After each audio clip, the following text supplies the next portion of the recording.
The influencer I arrested for speeding made a viral fake story to get me fired, got my house trashed, and threatened my family, so I played the long game and got him locked up and forgotten. It actually happened on my very first solo shift. I had gotten through the hard part of the evening and was counting down the hours when I saw this bright red Ferrari flying down a busy street like it was a racetrack. I clocked it at 25 miles over the limit. I flipped on my lights and pulled it over near a strip mall where people were already starting to stare. The car was ridiculous. Custom detailing, blacked out rims, and the license plate said "Influencer" in all caps. I got out and walked up to the window, but before I could even say anything, the driver had his phone out and was scrolling on it. He looked like he had stepped right out of some TikTok mansion. Weird pineapple-style hair, bright white turkey teeth, and a designer hoodie that probably cost more than my paycheck. He did not roll the window down at first, just stared at his screen and smirked. When he finally did, I asked for his license and registration like usual. He laughed and said, "Do you know who I am?" I told him I didn't care, but instead of going quiet, he started going on about his 4 million followers on TikTok and how I was about to be part of his awesome content if I let him off. But I didn't listen. I kept it professional because that's what we're trained to do. I explained the violation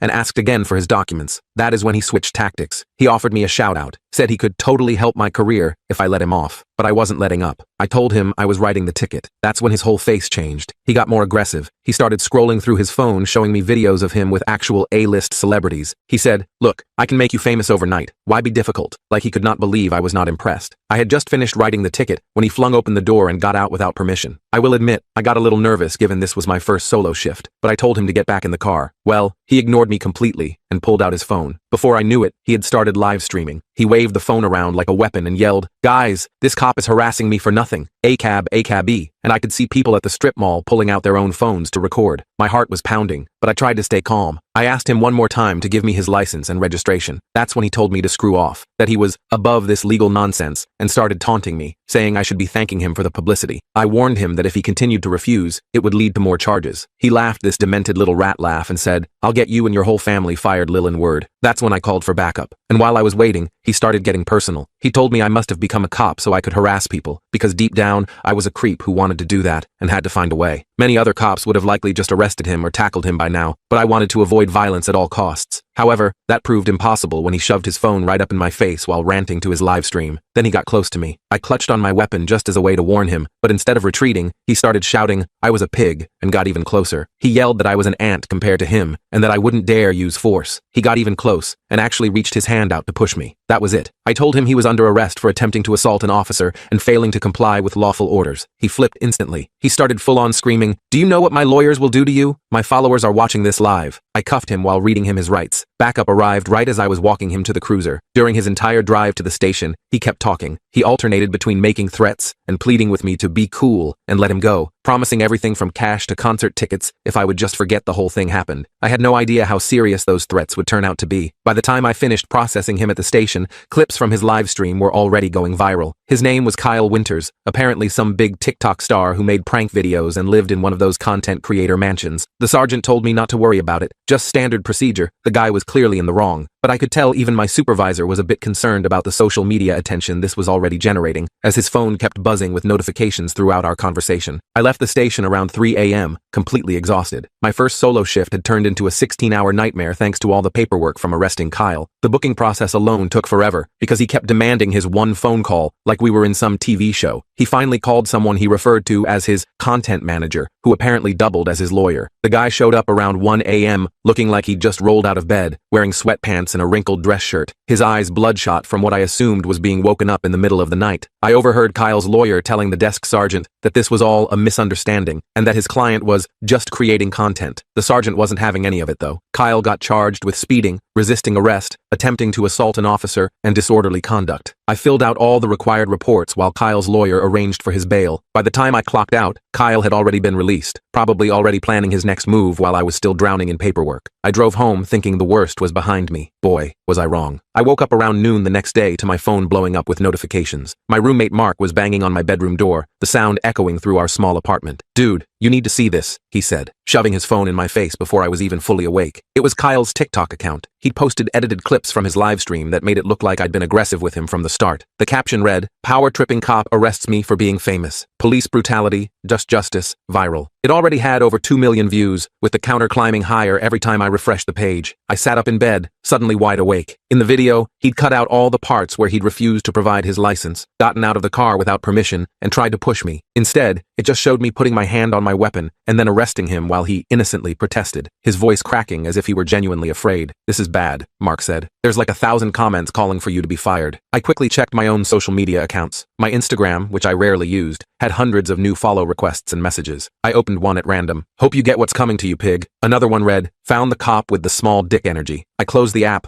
feeling sick to my stomach. This wasn't what I signed up for when I joined the force. I just wanted to help people and make my community safer, not become the target of an internet mob over doing my job properly. I called my sergeant immediately. He already knew about the video, his voice sounding tired as if he'd been fielding calls about this all morning. "Listen, Reynolds, don't panic," he said, using my last name like he always did. "The department is aware of the situation. We've got the full, unedited dashcam footage that shows exactly what happened. Just lay low for a few days and let the PR team handle this." I felt slightly better after talking to him, but that relief didn't last long. When I checked my email, I found dozens of messages from random people calling me every name in the book. Some even contained threats. One particularly disturbing email had my home address in it with the message, "We know where you live, pig." That really freaked me out. I immediately forwarded it to my sergeant, who told me to document everything but not to engage with any of these people online. I tried to distract myself by cleaning my apartment and doing laundry, but I couldn't stop checking social media. Kyle had posted 3 more videos about me, each one more dramatic than the last. In one, he was fake crying about his trauma from being arrested. In another, he was encouraging his followers to find information about me, carefully wording it so he wasn't explicitly telling them to harass me, but the implication was crystal clear. By evening, someone had doxed me. My full name, address, phone number, and even my parents' contact information were circulating online. I started getting random pizza deliveries I never ordered. My phone rang constantly with unknown numbers. I changed my number that night and called my parents to warn them. They were understandably worried, but I assured them this would blow over soon. I wasn't so sure myself, though. The next day, I had to go back to work for my regular shift. As I pulled into the station parking lot, I noticed a small group of teenagers hanging around outside. They started filming as soon as they saw my car. One of them shouted, "It's him! The TikTok cop." I hurried inside, keeping my head down. My fellow officers were supportive, patting me on the back and telling me not to worry about some punk kid with a phone. But I could tell some of them were uncomfortable with all the attention our precinct was getting. The captain called me into his office before roll call. He was a stern older guy who'd been on the force for over 30 years, his desk adorned with family photos and commendations from his long career. "Reynolds," he said, leaning back in his chair, "I've reviewed the footage from your body cam and the dash cam. You followed protocol to the letter. The department stands behind you 100%. I felt a wave of relief wash over me. "That said," he continued, "this social media situation is complicated. For your safety, we're putting you on desk duty for the next week or so, until this dies down." My heart sank. Desk duty was where they put officers who screwed up or couldn't handle the streets, but I nodded and thanked him. What else could I do? The next few days were a blur of paperwork and anxiety. Every time I checked online, the situation seemed to get worse. Kyle had apparently made me his new content focus. He posted daily updates about fighting police corruption and seeking justice. He even started selling merchandise with slogans like, "Don't influencer me bro" and "ACAB" printed on them, making a profit off my misery. On Wednesday, 3 days after the arrest, Kyle took things to a new level. He posted a video titled, "Confronting the Cop Who Arrested Me." In it, he announced he was going to come to our precinct to have a conversation with me. I showed the video to my sergeant, who immediately increased security at the station, but Kyle was smarter than we gave him credit for. He didn't come to the station. Instead, he waited until my shift ended and followed me to the grocery store. I was picking up some milk when I heard his voice behind me. "Officer Reynolds, fancy meeting you here?" I turned around to find Kyle standing there with his phone out, live streaming again. He had 2 friends with him,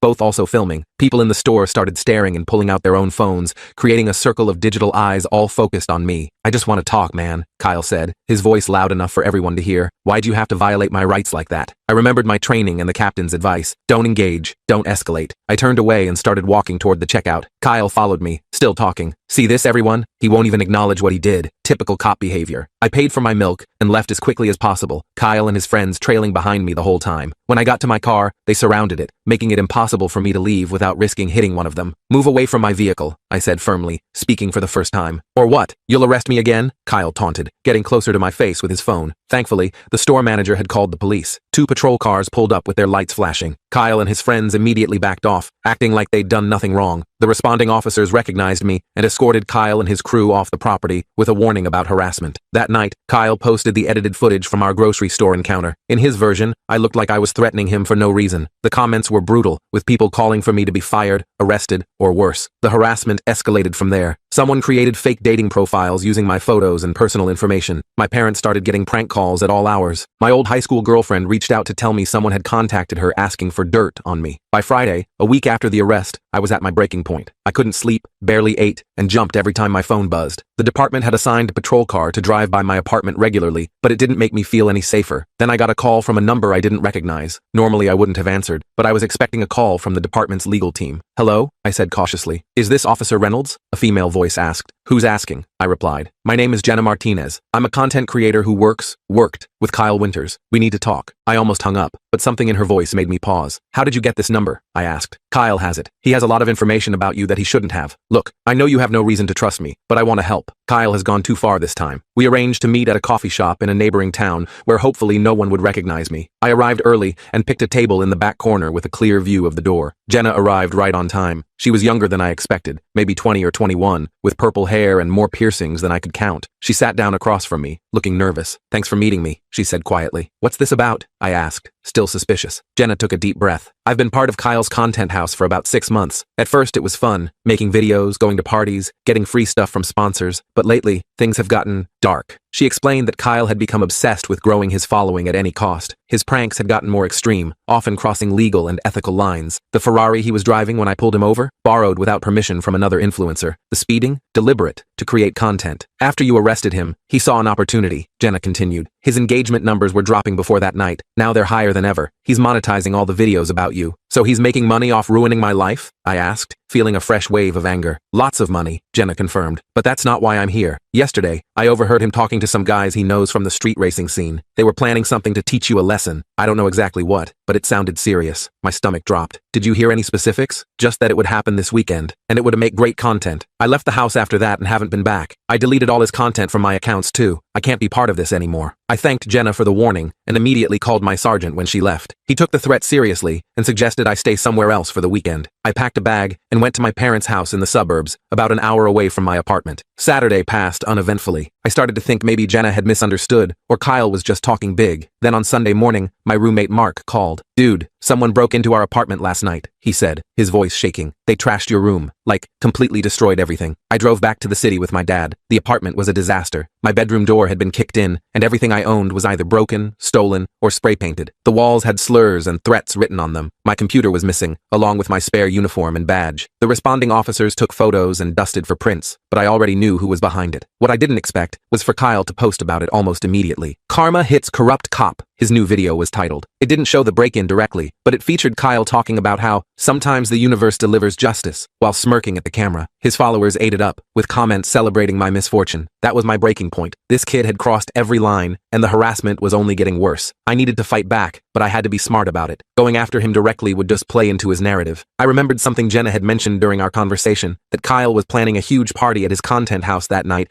to celebrate hitting 5 million followers. And according to her, these parties always involved drugs, underage drinking, and other illegal activities. I called Jenna and asked if she'd be willing to help me. To my surprise, she agreed immediately. She was done with Kyle's world and wanted out clean. "He's been horrible to all of us," she explained, "especially the girls in the house. He makes us create content 24/7, takes a cut of all our earnings, and threatens to kick us out if we don't do exactly what he wants. Several of us have been trying to leave for months." With Jenna's help, I contacted my sergeant and the department to develop a proper plan. After explaining the situation in detail, including the threats, harassment, and break-in, the department decided to act on Jenna's tip about the party. They assembled a team to handle the operation professionally, with proper warrants and procedures in place. I remained at the station during the operation, as my sergeant insisted it would be too risky and procedurally inappropriate for me to be directly involved given my history with Kyle. The emotional toll of the past week weighed heavily on me as I waited for updates. I felt a mix of relief that action was being taken, and anxiety about how it would all unfold. The department sent several officers to monitor the party from a distance, gathering evidence before making any moves. When they confirmed illegal activities were taking place, including open drug use and the presence of my stolen badge and other property, they moved in with a proper warrant. Kyle was arrested along with several others. They found my stolen items, including my badge, computer, and uniform, along with substantial amounts of drugs. Kyle's reaction was predictably dramatic, shouting about harassment and threatening lawsuits, even as he was being read his rights. The next morning, I went to the station to give my official statement. The evidence against Kyle was overwhelming. They found texts on his phone coordinating the break-in, the stolen items from my apartment, and enough drugs to charge him with intent to distribute. Plus, several of his friends were already cutting deals, eager to save themselves by providing information. Kyle's lawyer lawyer tried to spin it as a misunderstanding, but the DA wasn't having it. They charged him with breaking and entering, theft, possession, with intent to distribute, assault, and obstruction of justice. His previous charges from the traffic stop were also still pending. The social media tide turned quickly. Kyle's followers started jumping ship when the unedited videos spread. His sponsors dropped him one by one. The content house owner evicted everyone after the drug charges came to light. Kyle's carefully constructed influencer empire crumbled in less than 48 hours. I got my badge and other stolen items back. The department put out a statement supporting me and condemning the harassment I'd faced. My sergeant even recommended me for a commendation for handling the situation professionally, despite the personal attacks. Jenna reached out a few days later to apologize for her role in the situation. She explained she'd gotten scared, but had sent the videos she took to the police afterward. She also told me several other content creators from Kyle's house were coming forward